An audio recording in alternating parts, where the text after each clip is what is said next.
I'm one of 14 kids, and we weren't very well off financially, although we were still close and tight-knit. Money was always the issue. Playing organized sports for all those kids was always a consideration. The other good thing with rugby is there's a position and a spot on the field for any body type athletically. I took to it well. Several years with no real structured exercise routine or program. Decided I wanted to get into a career that helped me provide for my young family, but also keep me motivated in the gym with exercise, being able to tap back into my foundation of being an athlete. It was not easy, but I remember at the time having gone through an academy and then doing this endurance sport that I really need to be on top of my athleticism, especially my cardio with being a firefighter. I got back to organized sports where I knew I was competing. I knew I was with my brothers, played with the Kansas City Blues and then the all-Islander Kansas City Islanders. We formed our own rugby team, the Kansas City Islanders. We had a dominant club for this region, something that had never been done before. It was a way to be with my brothers, learn my culture, express my culture, be able to share it and teach it to others. Do what you love what you do. That's always been my core. New Year's is always a time for me to revisit where I was physically. Everybody gets to thinking about New Year's, new me. It always fired me up because this was the signal. As we get through the holidays, we'd get to New Year's, everybody talk about New Year, new me. I knew spring every year,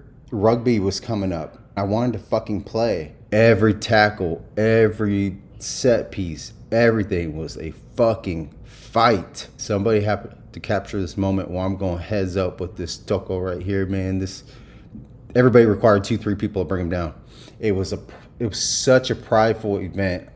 Nobody wanted to give up. Nobody wanted to tap out. I let the beard grow, but I let the belly grow too. I decided to go full-time plant-based only with my nutrition. We'll be able to see some of the changes here. I had my son, I was thinking I don't want any more kids. Decided to have a vasectomy and go plant-based on the very same fucking day. There's a great side-by-side shirt-off picture. I was in decent shape, but the belly was still kind of there, and I was using rugby as another way to streamline my weight loss process. The muscularity is coming back, the fullness, the color. It's an immediate response. He was a full Samoan kid. He was a prime example, I didn't know it at the time, of how losing Polynesian is preventable disease. Fired me up to do what I'm doing today. How quickly I get back out of shape, guys. December 2018, big and out of shape. But I start another fitness journey. I'm well into getting a little bit out of shape. I wanted to take on powerlifting. Terribly out of shape, guys. I thought I was strong. I feel like I'm gonna fucking die.